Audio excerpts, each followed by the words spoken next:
on behalf of CropLife Africa. I don't know how much time I have. Could you please tell me how much time I have? Do I have 15 minutes or 10 minutes?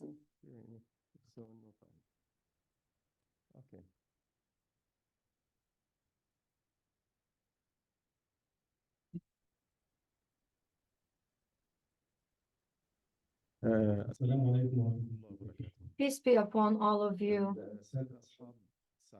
Your Excellencies, on behalf of my colleagues at CropLife Africa Middle East, I would like to extend my warmest greetings and thanks and gratitude to the organizers of this event. And a special thanks to Dr. Samuel for his invitation. And I wish you all the success given your important role in food safety of the Arab region. I will try to be quick. I have prepared the presentation, but I will try as much as I can to be concise and finish on time.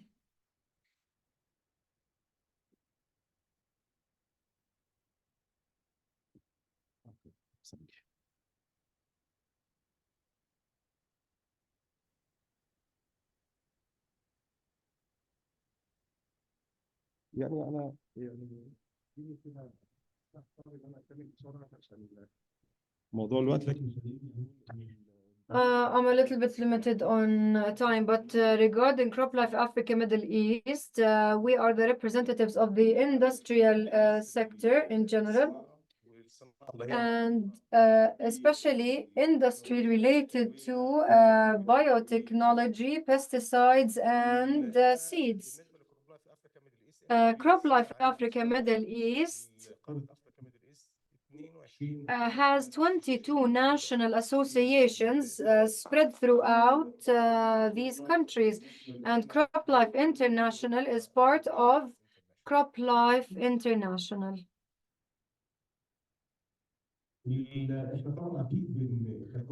Of course, as CropLife Africa Middle East are working in accordance with a mission, a vision, and core values, our vision is to focus on delivering sustainable agriculture. And this is what we fixate on when we work with the different organizations in the Middle East. Our mission is also to contribute to the shaping of favorable regulatory, legislative, and societal information, and to make sure they are following the latest technologies. We focus a lot on innovation because we know the importance of keeping abreast with all these updates, especially when it comes to pesticides. And since pesticides is something related to the security, we have traditional pesticides. And we try as much as we can to move into using safer pesticides, which are the biological pesticides. We also believe in local communities. We have relations with the local communities, and the local communities which we deal with are spread throughout Africa and the Middle East, and we believe in openness and transparency in our work with them. We also believe in partnership to improve agriculture in Africa and the Middle East. And we do not work in a silo. We cooperate with the partners and the governments, and through the 22 associations which are spread throughout Africa and the Middle East.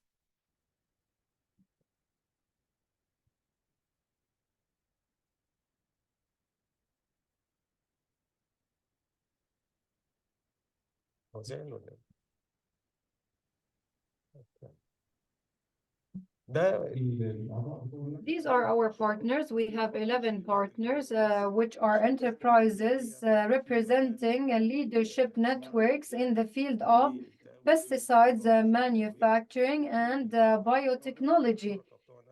These are our partners in the field, and we are in constant communication with them, and we conduct joint events and activities with them.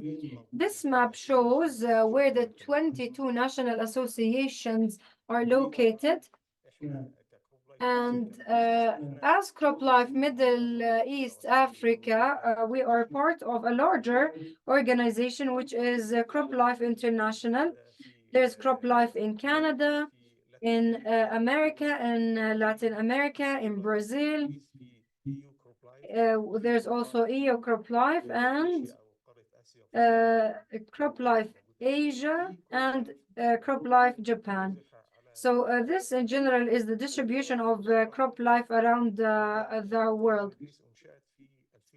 CropLife Africa Middle East was founded in 2002 in November, and since then it has been working on the field. We have relations with all the countries.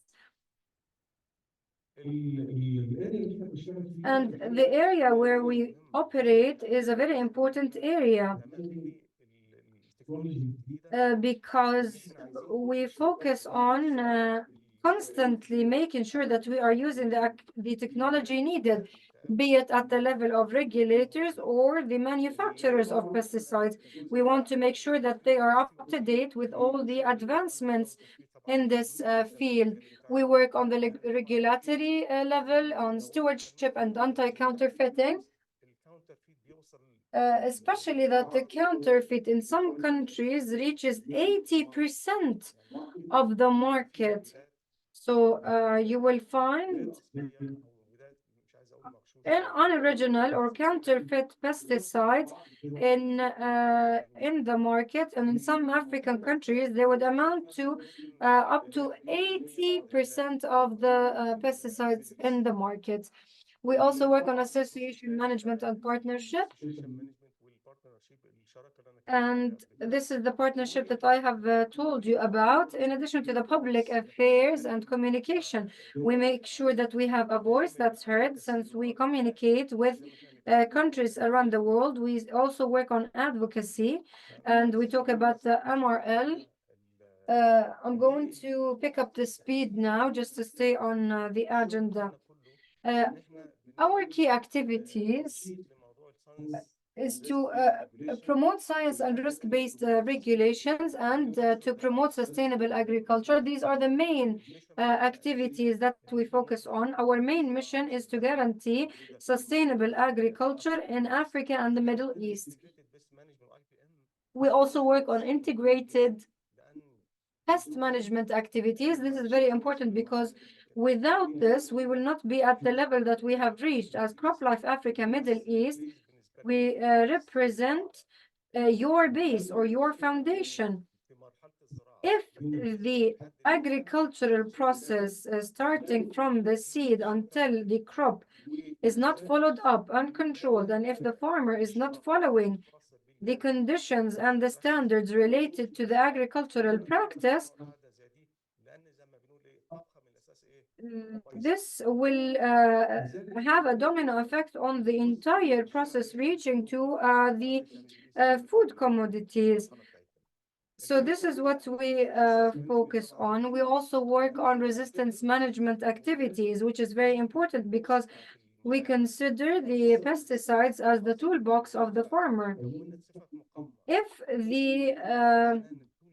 If there is a resistance feature against a specific pesticide, then its quality will be reduced, and thus the toolkit of the farmers will be affected. And that's why we focus on the resistance management activities. Development of poison centers, we are collaborating with an association working on the pesticides in the Middle East and Africa on the poisoning incidents. And it's important for us because we need to know whether or not these incidents are intentional or unintentional. and how many cases are there, because we need to do mapping and see where we need to focus our mapping when it comes to awareness raising. If people are being poisoned unintentionally, then we should focus through the report we received from Minatox, which deals with all toxicology laboratories in the Middle East. I already talked about anti-counterfeiting. The other thing is management of empty pesticide containers, and this is important because most of these containers are plastic and they have environmental impacts. Uh, Number two, unfortunately, some farmers might use them in their daily life, for example, containing food or beverages. This is why we conduct lots of activities. We make pilot projects as a first phase, and then we uh, we expand the activity to cover the country.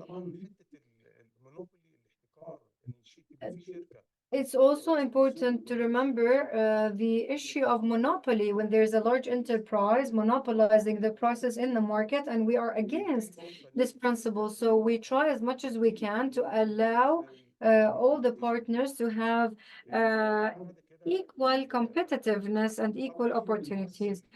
Um, we also act as a liaison between the public and the private sector, so between the regulators and the private sector. This has been brief, and as you can see in the on the screen, this is our team: the Director General, the CEO Samira Amilal, Stewardship Director Evelyn Lusenka, and other members. We try to expand our team because we have a large amount of work.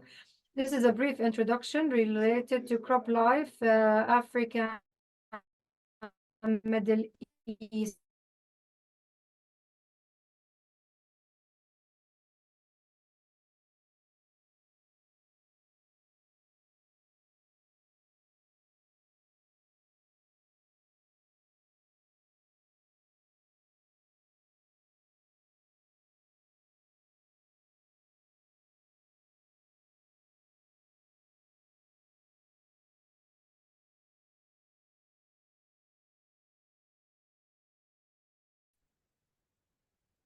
ده ليا ولا ليا؟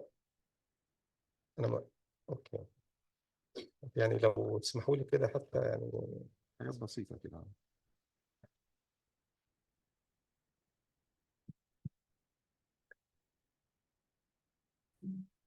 أنا عندي حاجة، طيب خليني أتكلم لأن إحنا لا. بالنسبة لموضوع الام ار ال إحنا عملنا Regarding the MRL at Crop Life Africa Middle East, we created 7 modules related to MRLs. These modules خليني أروح للموديولات.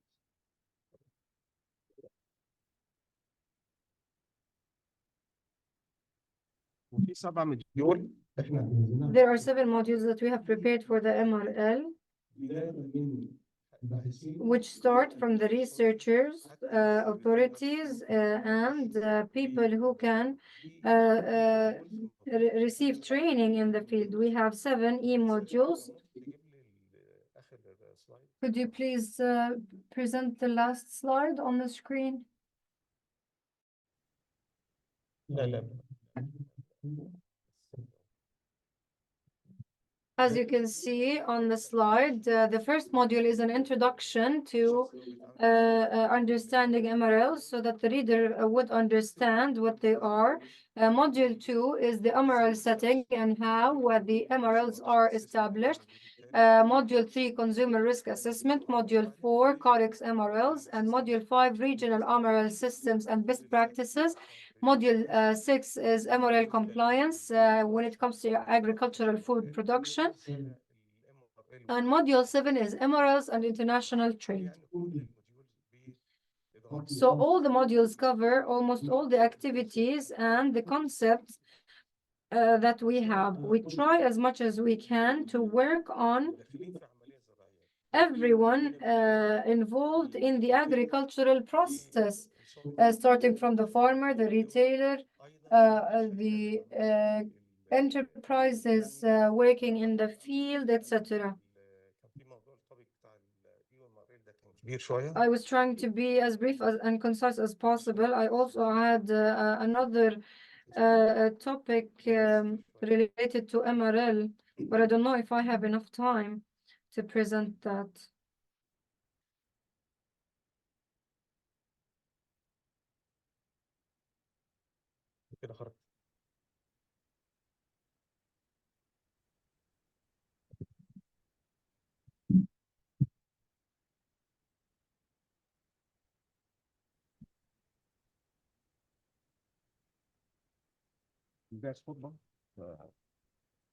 اسمحوا لي ان انا go through it بسرعه جدا.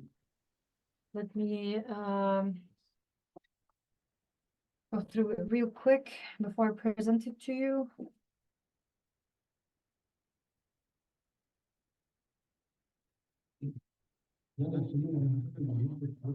I will just talk about crop life's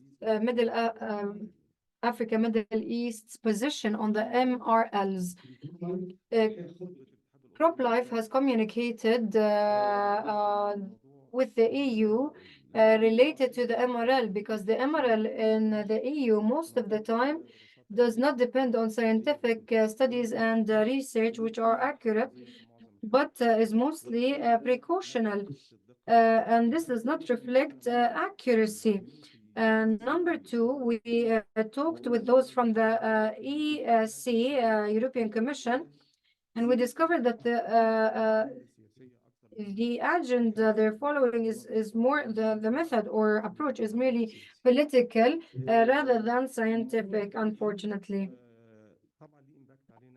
And of course, the green deals has an impact on us as CropLife Africa, Middle East, especially that we export to the EU, and that's why we need to be able to abide by the MRLs to be able to export. And if I am to abide by the assigned MRLs,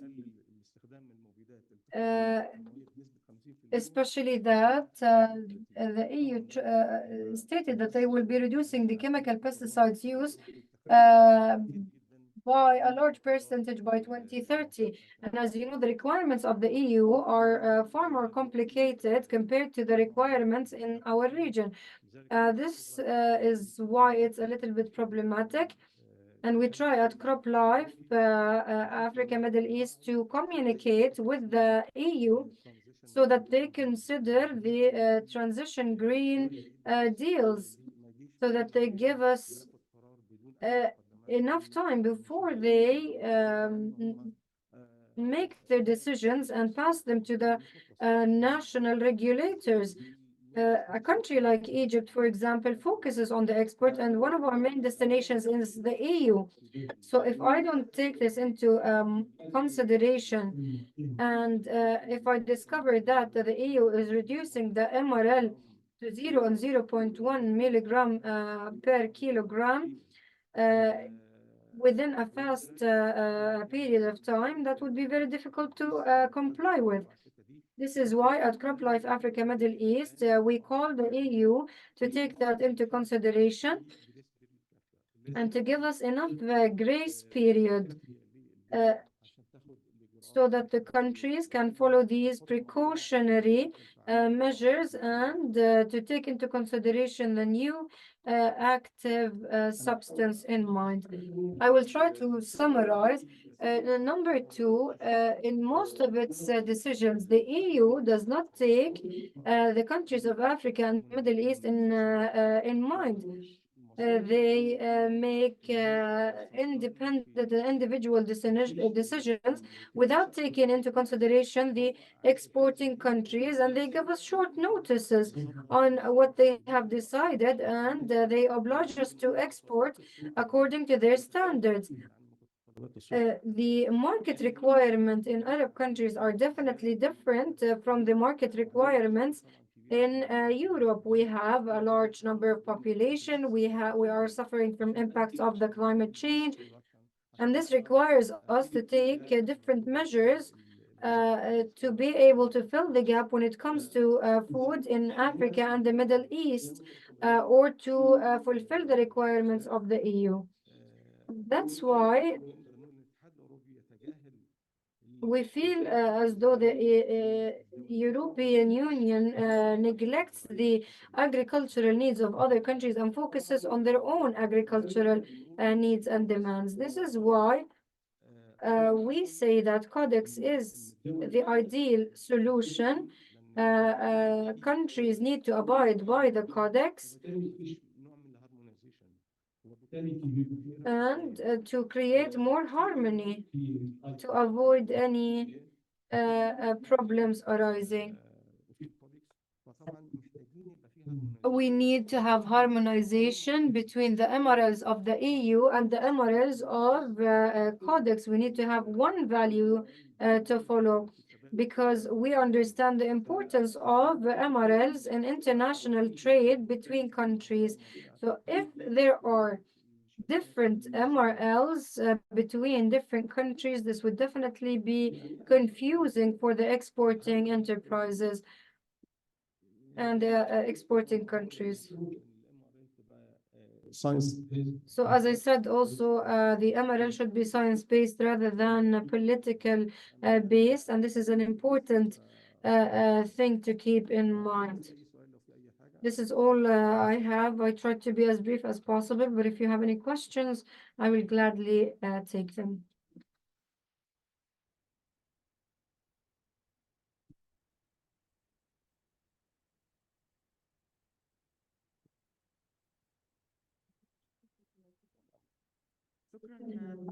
Thank you, Dr. Abdelmenaim. Thank you, Dr. Abdelmenaim, for this valuable presentation. And our colleagues who are listening to us online, we're quite happy with your presentation and would like to share a copy with them. You presented valuable information, and it's they found it very interesting. Dr. Tariq, do you have any question, or the rest of the audience? The topic is not new and quite sensitive. However, within your presentation, you said that the company plays as a communicator between the regulator and the private sector or the productive sector. I have 3 points. Do you want to listen to them or to answer them one by one? However, we are not a company, we are an institution. Yes, you are an institution. Whether you are an institution or a company, this means that you are out of the public sector. This means that you are an institution that produces a product or commodity and wish to sell it. And do you play as a I am not a producer. However, the members in the institutions are producers, but I am not a producer. I produce nothing. Let me understand. I don't know if now I'm a little confused. What is the, because earlier the other colleagues had talked about their committee and how it functions or operates in Dubai. Now I'm a little bit confused. Can you elaborate more? I'm keen to simplify the issue. The member companies are productive companies, and their products are supposed to be used under certain conditions and precautionary measures. And therefore, these companies, as members of ESEX, and there's something called the extended user responsibility. This means that the companies, after they product their commodities, they need to consider the sensitivity of their products and the risks and hazards implicated, and therefore they should indicate that they have produced their commodities under the precautionary measures and the certain standards. for any pesticides that you produce, or the companies, the member companies should register their products in the country that it will be used in. So before the goods enter the market, they should be registered in the legal entities. However, how can you consider the good practices? Let me tell you something. We work on the ground. Currently in Egypt, there's a workshop going on MRLs on citrus in Egypt. Citrus with a central laboratory of residues. So this is one of the activities we conduct, where we spread awareness among farmers and to consider the MRL's standards or values if they wish to sell their products locally or externally. We do not provide any form of commercialization or the active materials used in the products. However, we work within a matrix in collaboration with the GPE. So our work is to activate and to spread awareness among farmers, since some farmers still prefer to work according to the traditional methods. If I leave farmers work according to the traditional methods, they will not be using pesticides, because the traditional pesticides have a quick reaction or a quick action. However, pesticides, the current or the new pesticides have a latent effect, or however, pests usually might be able to move around plants for a few days after the usage of the new pesticides, and they might think that the pesticides were not effective. However, this is why we need to spread awareness among them in order to learn that pesticides need a day or 2 or 3 or more to be effective. If we leave farmers to work according to their traditional methods, they won't opt to biopesticides. Which type of farmers you're talking about? Those who are specialized in citrus farming. Maybe we can discuss this later. We don't want to bore people. You also talked about contacting with the EU as an institution. So do you speak on behalf of the institution, or do you speak on behalf of the regulators in Egypt and Africa? Just to be on the same page, are you talking about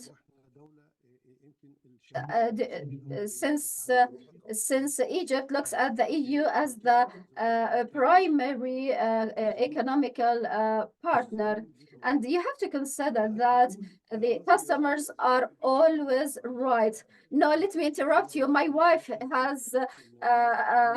is always right, not the EU. Okay, let's get back. The EU has a list of their needs and requirements. However, according to your concept, in Egypt, I have to force exporters to abide to my rules, and therefore, if the farmers or producers wish to export to the EU, they have to abide to their rules and regulations. Let me tell you something. If the EU decides to stop using an effective material, this material is already used in my country. In this case, you should stop exporting your products since you have used a material that is prohibited in the EU.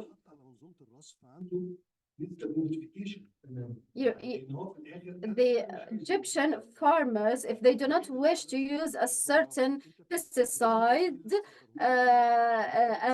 and to abide to the requirement of exportation, you cannot force them to do so. All you can tell them is to stop exporting their products to the EU if they don't abide to their regulations. When you export products to the country of exportation or importation, you have to abide to their requirements and standards. That means that the local market has different standards than the country of importation.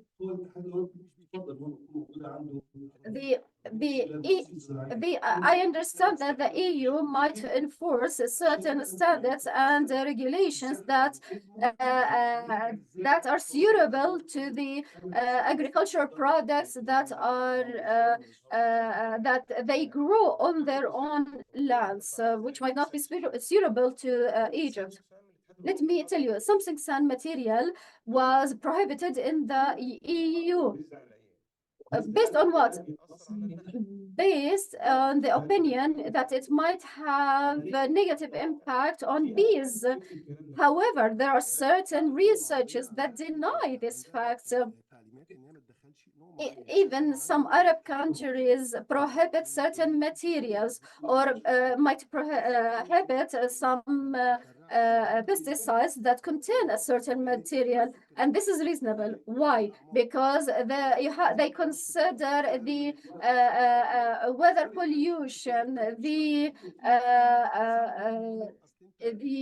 population composition, and different factors. So you cannot ask this means that you cannot ask the Arab countries or the European Union to change their regulations. I believe that the standards in place or enforced in the European Union are not suitable for our country. So if they prohibit the usage of a certain material, might create a problem in my country. And it's important for me to fulfill the needs of the markets in my country. Does this procedure can it be prioritized? Do you think that the standards applied in the European Union might be prioritized to be discussed?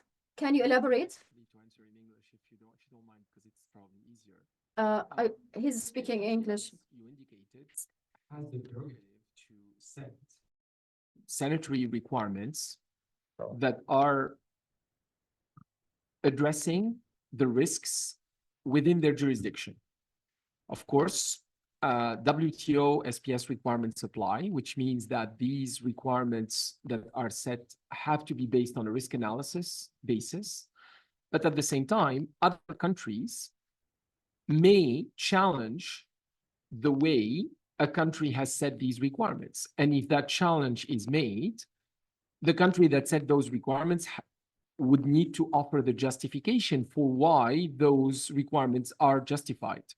So long that these parameters or these rules are fulfilled, then basically everybody is in their own right.